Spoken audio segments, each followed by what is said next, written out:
Welcome back to this special broadcast from the B20 Summit here on Mzansi Welcomes the World. Let me introduce my next guest. It's Bohani Hlungwane. He is the ABSA CIB Interim Managing Executive for Transactional Banking. Bohani, thank you so much for joining us here on Hilaal TV on Mzansi Welcomes the World. It's a G20 preview show. We're here at the B20 Summit, so we really appreciate your making time for us. It's a great pleasure to be here. Thank you very much. Bohani, South Africa's G20 presidency, how would you sum it up from a business perspective? I think it's giving us an opportunity as Africa to surface the issues that we want from a business perspective to highlight. So there's broader issues around cost of financing, there's broader issues around energy, there's broader issues around infrastructure, there's broader issues around the just transition, there's broader issues around critical minerals and rare earths and all of these things that have become even much more important and are key components of global value chains and global supply chains. And I think as the continent, it's giving us an opportunity. Importantly, though, from a trade and investment perspective, what we've taken, and we've been a member of the task force on trade and investment, and have contributed to the internal report or the report that we've released that looks at what are the barriers to trade for special groups such as SMMEs and women-led businesses and youth-led businesses, and what can we do, and then what are the recommendations that we're putting up to the G20, and hopefully, this will find expression and adoption at that level. But in that regard, I think there's a recognition is that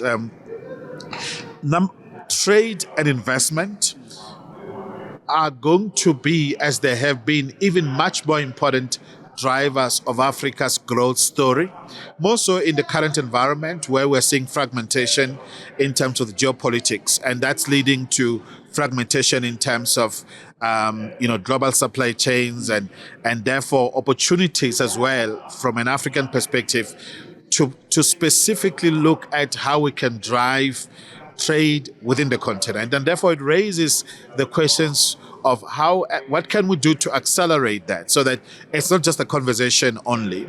And just to put in some numbers in the room around that, as it is today, intra-Africa trade as a percentage of total trade is about 17% or so.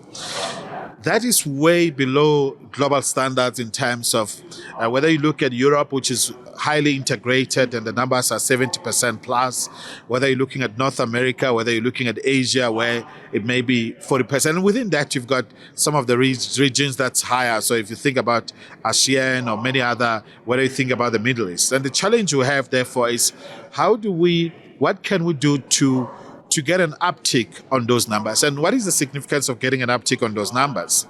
If we were to drive intra-Africa trade from the levels of 17% to at least 25% plus, we're talking of generating at least $200 billion of more economic value within the continent. And why is this so? Because when you are a business that is buying finished goods, refined goods from another continent or another country outside of the continent, it means that country has a factory.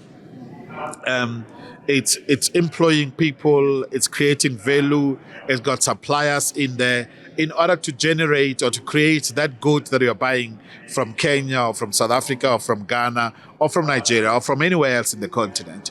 If we are able to shift that supply to be coming from within the continent, it basically means you're talking about factories going up in the continent, you're talking about more employment, you're talking about more growth, you're talking about the ability to deal the questions of unemployment, poverty, and inequality. Bohani, there's something interesting you've mentioned about intra-Africa trade. Yeah. President Cyril Ramaphosa said more has to be done. Yes. 17% is not going to get the growth within the continent. Yeah. This is not just South Africa's G20 presidency, it's correct. Africa's G20 presidency. Yes. If that intra-Africa trade is not going to increase starting now, we may not have an opportunity given the platform that has been given to South Africa and the African continent in terms of a business perspective. Yeah. And I think that's why in the report that we've produced together as ABSA with the Task Force on Trade and Investment, we have come up with very practical, recommendations, right? These are recommendations around blended finance solutions. Now, we know that one of the biggest barriers in driving intra-Africa trade, especially for designated groups as SMEs or youth-led businesses or women-led businesses, it's about access to working capital, it's about access to trade finance. And in order to drive that, I think what we do recognize is that this is going to be a collaboration amongst key players in the value chains. And what are those players? It's commercial banks who have got, standards and practices around due diligence, around financing standards and so forth. It's going to be development finance institutions which actually have a mandate of driving development in particular sectors, particular geographies, particular segments of the population, of the economic infrastructures. And then, of course, it's going to be a whole lot of government agencies as well in that value chain. I want to talk public sector, the public-private partnership, Bohani. Sorry for cutting you in there. There's such a gap that can be closed. And this is the year, isn't it, from a South African perspective for it to occur? It is. And that's why it's about very practical solutions. And we are making recommendations around these blended finance solutions, these guarantees. There are structures that we know work. What we do need to beef up, let's understand where the pain points are. Let's point the actions and the activities into that. Let's drive this collaboration that we're talking about. And I think the question of public-private partnerships, it's actually critical because it means that from a public sector perspective, we've got to have in place the kind of support that is required in terms of guarantees, even as we deal all these infrastructure questions around energy, around transportation, and all of that. Importantly, it becomes important to say, where are the spaces where government is comfortable to stand behind and say, this particular sector, this particular segment, we're comfortable to support? And from a bank perspective, we're then able to say, look, here is the kind of structure that works in this space, right? This is the kind of solution that works in this space, and we can take risk up to this particular point, and with the support of the government guarantees, the DFIs, the insurance, this is how much more risk we're able to take. So I think there is a recognition with players such as the AFDB, the IDC, the DBSA in South Africa, Afrexim Bank, and many other development finance institutions, the IFC and others. I think it's really about practical programs that we can put, and we do have a number of those that are live. But of course, we know that intra-Africa trade, and so we know that trade finance in Africa, there's a gap of $120 billion or so. There's even a bigger gap in terms of total financing in the continent. But I think the recognition that we need to accelerate collaboration amongst the ecosystem players, it's one that we have to come up out of this G20, B20 experience with very practical recommendations that we've put through, but buy-ins as well. I think one of the things around the report that we've published as well is about the fact that we've also then said, we've got the International Chamber of Commerce that has raised their hands and said, we are going to be a driver of these recommendations. And they've adopted 3 of those 5 recommendations as well through their trade routes program that runs globally, or it's going to run globally. We also have the AFCFTA Secretariat that has also said we're going to stand behind these recommendations. I think it's about all of us putting shoulder to the wheel now. Bohani, with the commitments that seem to be coming from international finance institutions, in a space of the month, South Africa got off the grey list. Yes, absolutely. The credit ratings seem to be positive in South Africa's favor. Now's the time. And that's going to have to come from government. You've mentioned private sector's ready. We are there to support government. And now government has to take the turn. Is this G20 presidency the catalyst for that to happen?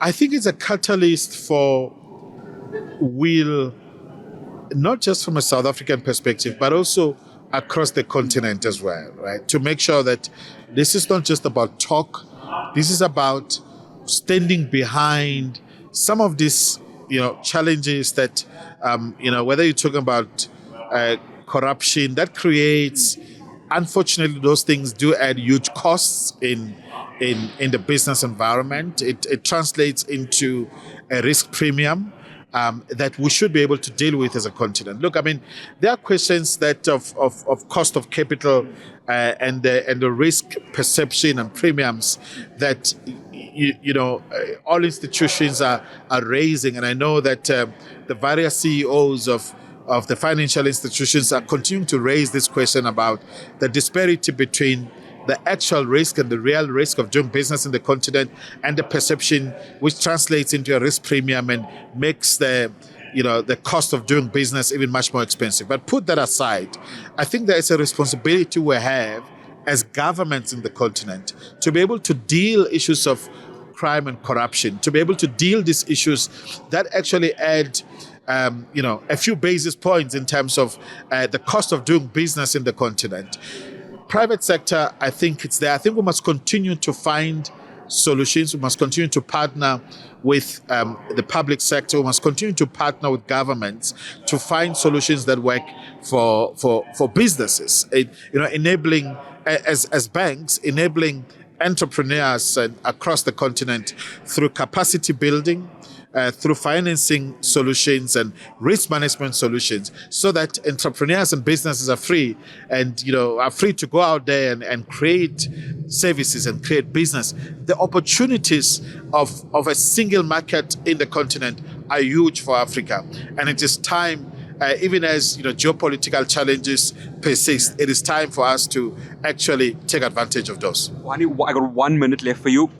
In the view of Bohani Hlungwane, Yes. sum up for us South Africa's G20 presidency from a business perspective. Your minute starts now. I think we've managed to raise, as the African continent, the right issues around inclusive growth. I think around sustainability. And around the opportunity, I think we're showcasing as the African business community, showcasing the opportunity for Africa. As we've said, and as the government has said, this is not just a South African G20 presidency, but it's an African G20 presidency. Bohani Hlungwane, absolute pleasure having you on. Thank you so much for joining us. It's been a great pleasure. Thank you very much. That is Bohani Hlungwane from ABSA CIB Banking. And we'll have more for you here from the B20 as we continue to bring you interviews from the day one of the B20 summit.